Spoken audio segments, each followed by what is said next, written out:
같이 함께 오늘 말씀을 보겠습니다. 우리가 함께 오늘 볼 말씀은 창세기 7장 13절부터 24절까지의 말씀입니다. 창세기 7장 13절부터 24절까지의 말씀입니다. 제가 13절, 14절을 읽고 15절부터 교독하겠습니다. 제가 13절, 14절부터 읽겠습니다. 곧 그날에 노아와 그의 아들 셈, 함, 야벳과 노아의 아내와 세 며느리가 다 방주로 들어갔고 그들과 모든 들짐승이 그 종류대로 모든 가축이 그 종류대로 땅에 기는 모든 것이 그 종류대로 모든 새가 그 종류대로 무릇 생명의 기운이 있는 육체가 둘씩 노아에게 나와 방주로 들어갔으니 들어간 것들은 모든 것의 암수라. 하나님이 그에게 명하신 대로 들어가매 여호와께서 그를 보내고 문을 닫으시니라. 홍수가 땅에 40일 동안 계속된지라 물이 많아져 방주가 땅에서 떠올랐고 물이 더 많아져 땅에 넘침에 방주가 물 위에 떠다녔으며 물이 땅에 더욱 넘침에 천하의 높은 산이 다 잠겼더니 물이 불어서 15규빗이나 오르니 산들이 잠긴지라. 땅 위에 움직이는 생물이 다 죽었으니 곧 새와 가축과 들짐승과 땅에 기는 모든 것과 모든 사람이라. 육지에서 그 코에 생명의 기운이 숨이 있는 것은 다 죽었더라. 지면의 모든 생물을 쓸어버리시니 곧 사람과 가축과 기는 것과 공중의 새까지라. 이들은 땅에서 쓸어버림을 당하였으되 오직 노아와 그와 함께 방주에 있던 자들만 남았더라. 함께 읽겠습니다. 물이 150일을 땅에 넘쳤더라. 아멘. 우리가 함께 세상이 잠기다라는 이 주제를 가지고 오늘 읽은 본문을 나누려고 합니다. 여러분 반갑습니다. 여러분 한 주 잘 보내셨죠? 되게 이 자리 되게 어색하네요. 네, 부담이 되지만 우리가 함께 오늘 들은 말씀을 통해서 우리에게 주실 그 메시지와 은혜를 나누는 귀한 시간이 되기를 소망합니다. 우리가 지난주에 노아가 살았던 시대의 이야기를 함께 살펴보았습니다. 그리고 그 시대상에서 두 가지의 집단이 있었다는 것을 우리가 살펴볼 수 있었습니다. 먼저는 스스로의 생각과 판단으로 살아가는 자들, 그리고 그 반대로 스스로의 연약함을 하나님 앞에 내려놓음으로 순종하는 자들, 그렇게 두 가지 분류가 있었다는 것입니다. 그리고 순종함으로 만든 그 방주는 단 한 번의 선택으로 만들어지는 것이 아니라 매일매일 수고스럽게 내려놓고 순종함으로 인하여서 완성된 방주라고 함께 들었습니다. 그렇게 노아는 수십 년의 세월을 걸쳐서 방주를 완성하게 되었습니다. 그런데 방주를 완성했다고 해서 모든 상황이 달라지지 않았다는 것입니다. 방주를 다 만들었는데도 여전히 하늘이 맑았다는 것입니다. 여전히 사람들은 먹고 마시고 일하고 결혼하는 그 일상들을 보내고 있었다는 겁니다. 방주가 완성했음에도 불구하고 말이죠. 여러분, 이 현상은 말이죠, 마치 노아의 순종이 세상에 아무런 영향을 끼치지 못하는 모습과 같다는 것입니다. 하나님께 순종했습니다. 방주를 완성했습니다. 근데 거기서 더 다음의 이야기가 이루어지지 않는다는 것입니다. 그러나 이내 곧 오늘 본문이 이렇게 말씀하고 있습니다. 곧 그날에. 오늘의 하루는 무탈한 듯 보여도 하나님의 약속은, 하나님의 말씀은 결국 이루어진다는 사실을 여러분 꼭 기억하시길 바랍니다. 이날의 홍수는 노아에게 갑작스러운 어떠한 상황이 아니었습니다. 오히려 기대하고 소망했던 날일지도 모릅니다. 그러나 노아 이외의 모든 다른 사람들은 어떻죠? 모든 다른 사람들에게는 이 홍수는 너무나 갑작스러운 재앙이었다는 것입니다. 노아 말고는 모두 이 홍수를 감당할 자가 없었다는 것이죠. 우리가 마태복음 24장 36절부터 37절의 말씀을 함께 보도록 하겠습니다. 우리가 함께 읽겠습니다. 그러나 그 날과 그때는 아무도 모르나니 하늘의 천사들도 아들도 모르고 오직 아버지만 아시느니라. 노아의 때와 같이 인자의 인함도 그러하리라. 아멘. 여러분, 오늘의 이야기는 말이죠, 단순히 이 노아의 시대에만 국한되지 않는다고 이야기하고 있다는 것입니다. 예수님의 재림이 바로 이와 같은 모습이라고 분명하게 말하고 있다는 것입니다. 2000년 전 제자들을 통하여서, 그리고 이 성경을 통하여서 오늘 여러분에게 말씀하고 있다는 겁니다. 예수님의 재림은 곧 이루어진다. 어떻게요? 마치 평온한 일상이 이루어지는 그때에, 하지만 곧 그 날에 갑작스럽게 찾아오게 된다는 것입니다. 여러분, 그렇다면 왜 이 노아의 이야기를 성경을 통해서 여러분에게 말씀하시고 계신 걸까요? 우리가 왜 이 성경을 통해서 노아의 이야기를 들어야 되는 걸까요? 그것은 말이죠, 그것은 오늘날 우리의 삶과 나의 모습을 이 노아의 이야기와 오버랩해서 한번 바라볼 것을 권고하고 있다는 것입니다. 이 노아의 시대상과 노아의 시대의 악한 자들, 그리고 순종했던 노아의 어떤 이야기를 여러분의 오늘날의 삶과 여러분의 마음을 이 이야기에 오버랩해서 한번 바라보라고 이야기하고 있다는 것입니다. 그렇게 이제 본문의 이야기를 오늘 나누려고 합니다. 첫 번째 차트인데요, 문이 닫히다라는 어떠한 차트입니다. 이제 노아와 그의 가족들은 수많은 종류의 동물과 함께 방주로 들어가게 됩니다. 그리고 16절 말미에 이렇게 말씀하고 있다는 것입니다.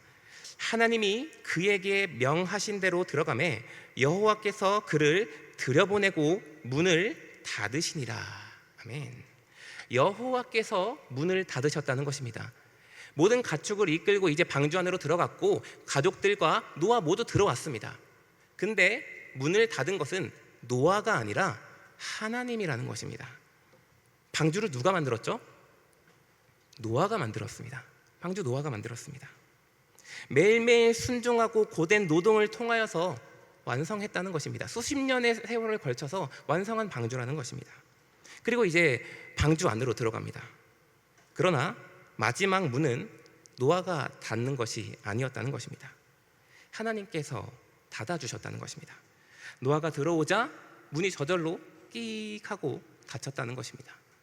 그러면 이제 노아가 자동문인가? 하면서 이러한 모습으로 바라봤을까요? 어떤 생각으로 저절로 닫히는 문을 바라봤을까요? 여러분, 이 부분은 말이죠, 지금도 하나님께서 일하시고 계신다는 그 상황을 이야기해주고 있다는 것입니다.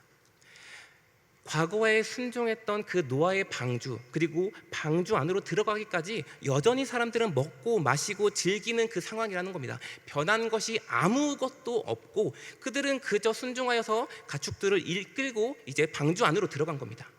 사람들은 아무것도 변한 것이 없고 날은 쨍쨍했습니다.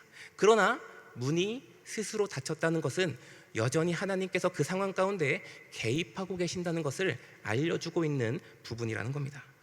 수십 년의 세월을 걸쳐서 순종한 노아가 방주 안으로 들어가는 순간, 이제 그 방주는 노아가 순종하여서 만든 방주라고 여태까지 우리가 이야기했지만, 노아가 매일매일 순종하고 엎드리고 짜증을 부리면서 다시 한번 나아간 그 순종의 방주라고 여태까지, 그 다음에 저번 주에, 그 다음에 방금까지 이야기를 했지만, 이제 스스로 문이 닫히는 순간 그 방주는 말이죠, 하나님의 구원의 방주로 바뀌게 됩니다. 노아의 순종의 방주가 아니라 이제 하나님의 구원의 방주가 된 것입니다. 그리고 하나님께서 방주를 닫으셨다는 것은 하나님의 심판, 약속된 심판이 곧 시작될 것이라는 서막을 알리는 복선으로도 바라볼 수 있다는 것이죠. 이제 이 방주는 순종의 방주에서 심판을 피할 구원의 방주로 나아가기 시작합니다. 그리고 그 두 번째 이야기가 시작되는데요, 심판 그 방주 밖의 이야기가 시작됩니다. 그렇게 방주의 문이 굳게 닫히자 하늘이 열리고 땅이 열리면서 온 세상을 덮을 수많은 비가 쏟아지기 시작합니다. 수많은 물이 쏟아지기 시작합니다. 창세기 7장 23절에 이렇게 나와 있는데요, 우리가 함께 23절의 말씀을 읽도록 하겠습니다. 함께 읽겠습니다. 지면의 모든 생물을 쓸어버리시니 곧 사람과 가축과 기는 것과 공중의 새까지라. 이들은 땅에서 쓸어버림을 당하였으되 오직 노아와 그와 함께 방주에 있던 자들만 남았더라. 아멘. 여러분, 방주 밖은 심판이었고 방주 안은 구원이라는 것입니다. 그리고 이 차이는 너무나 확연한 차이라는 것입니다.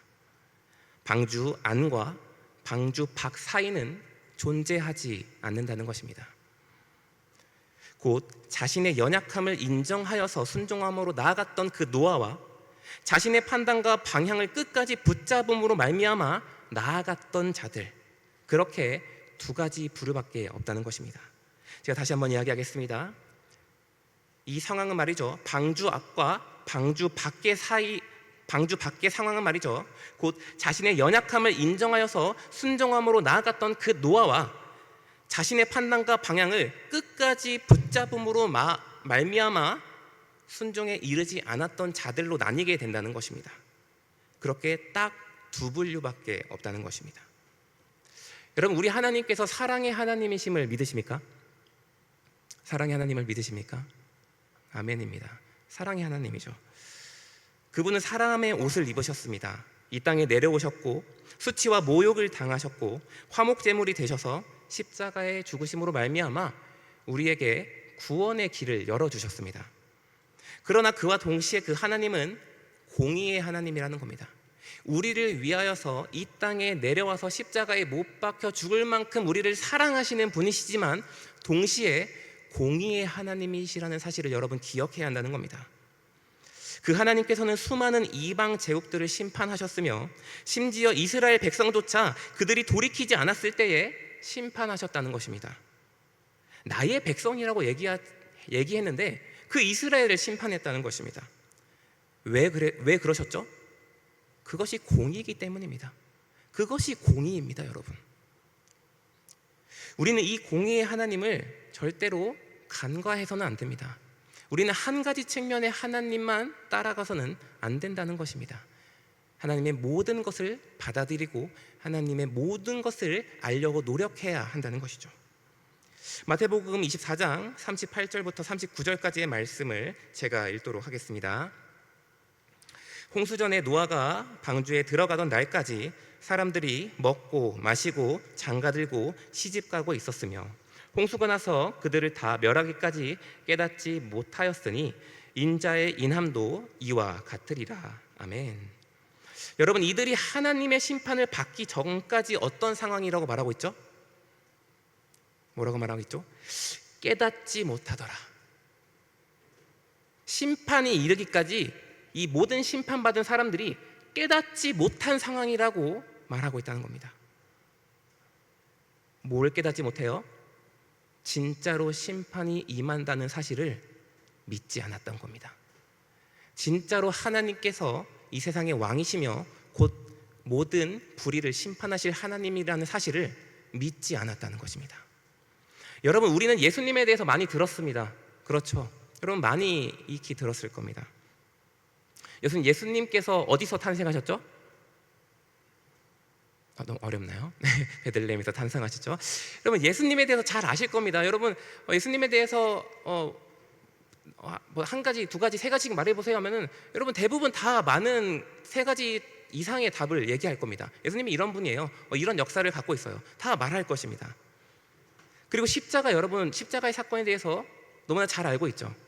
부활에 대해서도 잘 알고 있을 겁니다. 복음에 대한 수많은 이야기를 익히 잘 알고 있다는 것입니다.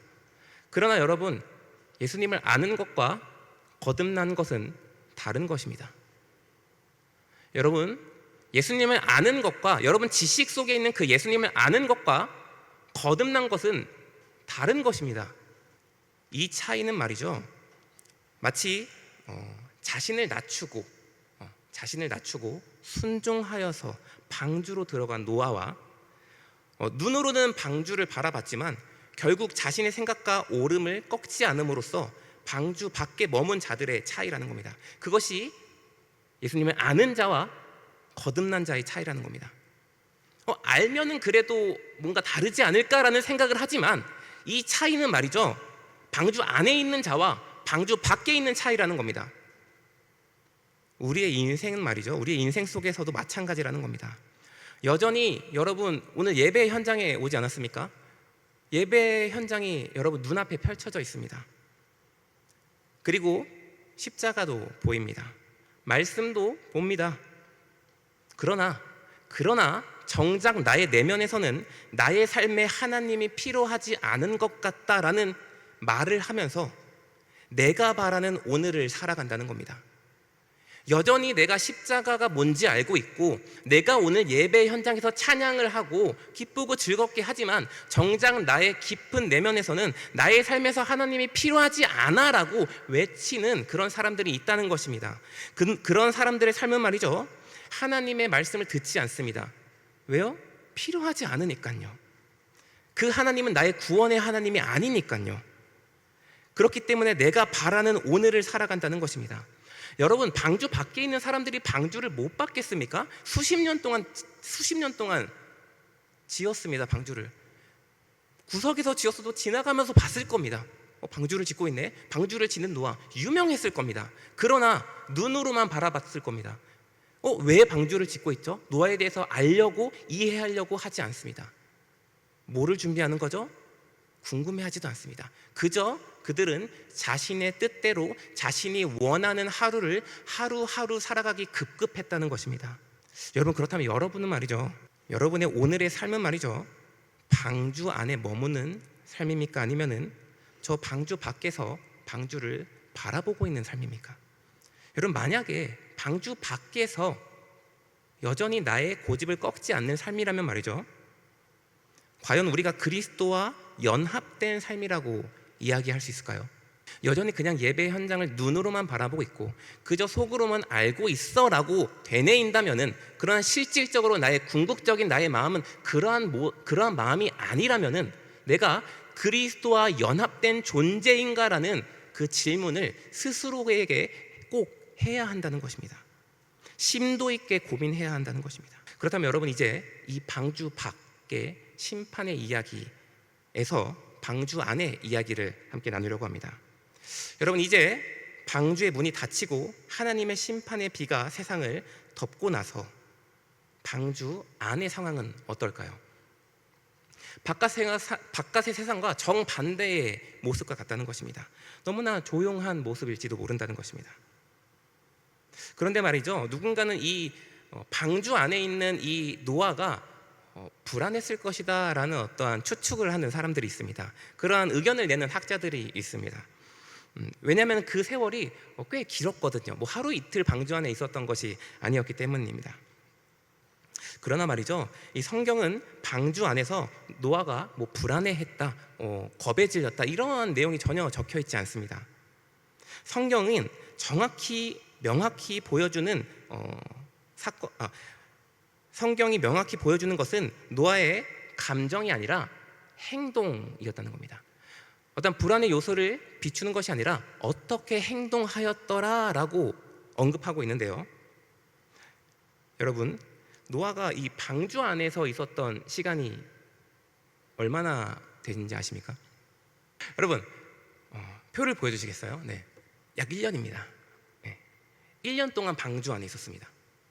생각보다 긴 세월입니다. 여러분, 그렇다면은 여러분이 방주 안에서 노아는 그럼 어떻게 했을까요? 어떠한 행동을 했을까요? 여러분, 이 안에서 약 1년 동안 노아는 이 방주 안에서 방주 밖에서 그 방주를 만들었던 것처럼 똑같이 듣고 순종하는 모습을 했다는 것입니다. 바깥으로 나가고 어떻게 행동해야 할 것을 스스로 판단하지 않았습니다. 노아가 고민을 하였고 무엇을 판단하였더라라는 어떤 내용이 전혀 없다는 것입니다. 그리고 모든 그 물이 땅에서 지면에서 말랐더라라는 그 구절 이후에 하나님께서 방주에서 나오라라는 명령을 노아에게 하실 때에 이르러 노아가 370일 만에 밖에 나온 것입니다. 그것이 노아의 순종입니다. 여러분, 방주 안에 있는 자들은 말이죠, 어떠한 능력이 있어서 심판을 피한 것이 아닙니다. 지혜가 뛰어나서 심판을 피한 것이 아닙니다. 그리고 또한 심판을 피해서 방주 안에 우리가 머물렀다고 해서 다른 이들 위에 서서 우리는 심판을 피했어 하면서 우월한 마음을 갖지도 않았다는 것입니다. 노아는 방주를 짓는 과정에서도 또한 심판의 비가 내려서 방주 안에 끝없는 수달을 1년을 기다릴 때에도 그저 하나님의 말씀에 귀 기울이면서 기다리고 순종하는 모습을 했다는 것입니다. 결국 이 방주 안에 있는 자들은 말이죠, 어떤 사람들이냐면 말이죠, 결코 자신의 능력을 키워서 구원에 이르려고 하는 자들이 아니라는 것입니다. 사람들의 이목을 이끌어서 권력을 취하는 자들이 아니라는 것입니다. 죄에서 완전해진 존재는 더더욱 아니라는 것입니다. 방주 안에 있는 자들은 말이죠, 어떤 자들이냐면 그저 하나님께 나아감으로 말씀을 듣고 순종하는 자들이라는 겁니다. 그것이 방주 안에 있는 자들, 곧 그리스도의 구원에 이르는 자들이라는 것입니다. 그리고 우리들, 여러분, 그리스도인들이 지향해야 하는 모습이 바로 이 모습입니다. 그저 듣고 순종하는 것이 우리가 해야 할 일이라는 겁니다. 내가 어떤 것을 보여줘서 뭘 해서 어떠함에 이르름으로 말미암아 우리가 뭔데요? 뭔데요? 자기의 계획 하나, 내 다짐 하나 지키지 못한 내가 뭐에 이르른다고 건방을 떨겠냐고요. 우리는 매일 듣고 그저 매일 순종하는 자들, 그것이 우리가 가야 할 길이라는 것입니다. 나의 포장지를 스스로 만드는 자들이 아니라 있는 모습 그대로 하나님께 나아가 그저 말씀에 굴복하여 순종하는 모습이 우리가 지켜내야 할 우리의 모습이라는 것이죠. 여러분, 여러분의 오늘의 모습은 멀찍이 떨어져 있는 방관하는 자들입니까? 가까이 나아가 순종함으로 방주를 만들고 그 안으로 들어가는 자들입니까? 그리고 방주 안과 밖, 그리스도의 안과 밖의 차이는 천지 차이라는 사실을 꼭 기억하시길 바랍니다. 여러분, 이제 말씀을 마치려고 하는데요, 여러분, 바라기를 예수님에 대해서 아는 것으로 끝이라고 생각하지 마시길 바랍니다. 교회에 오래 다녔다는 사실로 내가 구원을 받았다고 확정 짓지 마시길 바랍니다. 구원받지 않았다라고 제가 의심하는 것이 아니라 스스로 그렇게 해야 한다는 것입니다. 나의 지금 눈이 어디를 향하고 있는지, 나의 손이 지금 무엇을 하고 있는지 돌아봐야 한다는 것입니다.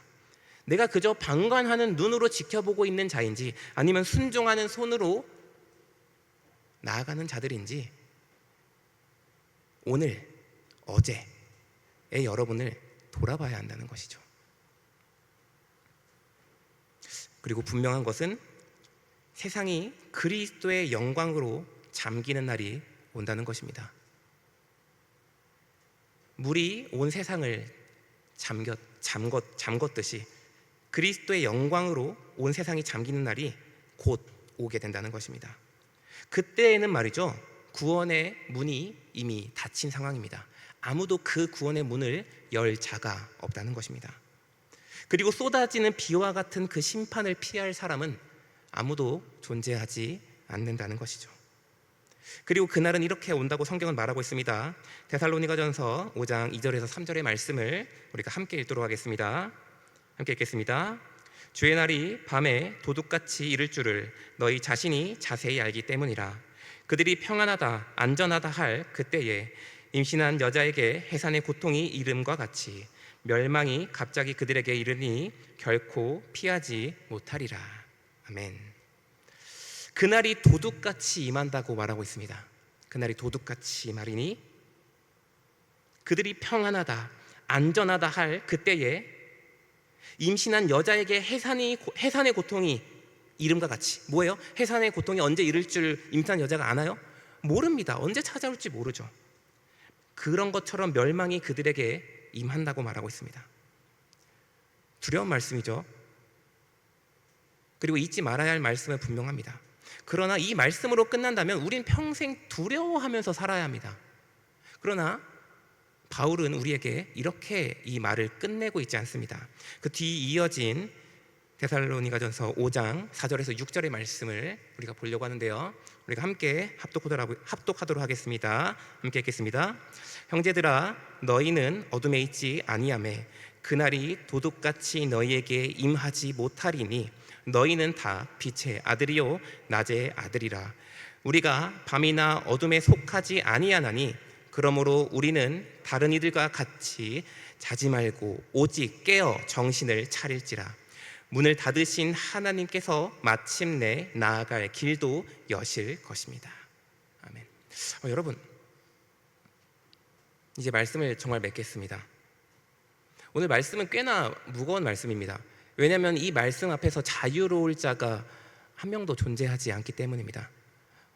그렇기 때문에 여러분 조금 더 밀도 있게 이 말씀을 기억했으면 좋겠습니다. 이러한 말씀이 왜냐하면 우리에게 꼭 어느 정도는 필요하기 때문이죠. 그러나 우리가 마지막 읽었던 말씀처럼 이 말씀을 기억했으면 좋겠습니다. 여러분, 우리는 빛의 자녀입니다. 우리가 깨어 있기만 한다면은 하나님께서는 여러분의 길을 여신다는 겁니다. 여러분의 길을 인도해 주신다는 겁니다. 뭐 하기만 한다면? 깨어 있기만 한다면은. 그럼 우리가 뭐 해야 되겠죠? 순종해야 되는 겁니다. 다시 노아의 그 모습으로 우리는 나아가야 한다는 것입니다. 사랑하는 여러분, 그리하여서 저도 여러분도 하루하루 내가 빛의 자녀임을 기억하며 나의 길이 빛의 길이라는 사실을 기억하며 오늘 하루도 이번 주도 천천히 순종함으로 걸어가는 그런 우리들이 되기를 간절히 소망합니다. 이 시간에 함께 기도하려고 합니다. 여러분의 모습을 좀 돌아보면서 기억했으면 좋겠습니다.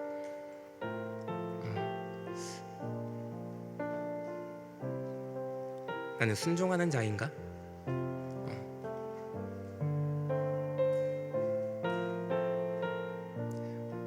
나의 고집, 나의 옳음이 하나님의 말씀보다 우위에 선 적이 없는가? 아니죠. 우위에 선 적이 없는가? 반대죠. 하나님의 말씀이 선 적은 있는가?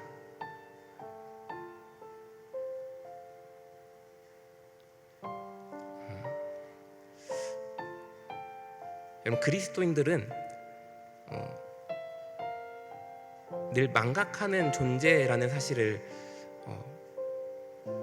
하나님의 은혜를 망각하는 존재이지만 분명하지만 그것을 합리화해서도 또한 그렇기 때문에 죄에 대해서 안일함을 가져서도 안 된다는 것입니다. 그러나 이렇게 말하는 저도 이 말씀을 듣는 여러분도 우리의 마음이 너무나 견고하다는 겁니다.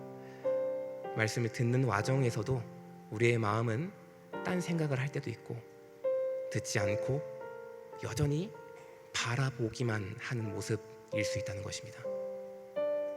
근데 진짜 이 말씀을 믿는다면 그래서는 안 됩니다. 진짜 믿는다면, 진짜 하나님의 말씀으로 들었다면 그래서는 안 됩니다. 그렇기 때문에 이 시간 가운데 하나님 앞에 나아갔으면 좋겠습니다. 여러분의 진심을 다하여서, 전심을 다하여서 여러분의 마음을, 여러분의 삶을 하나님께 고백하며 기도하며 나아가겠습니다. 기도하겠습니다.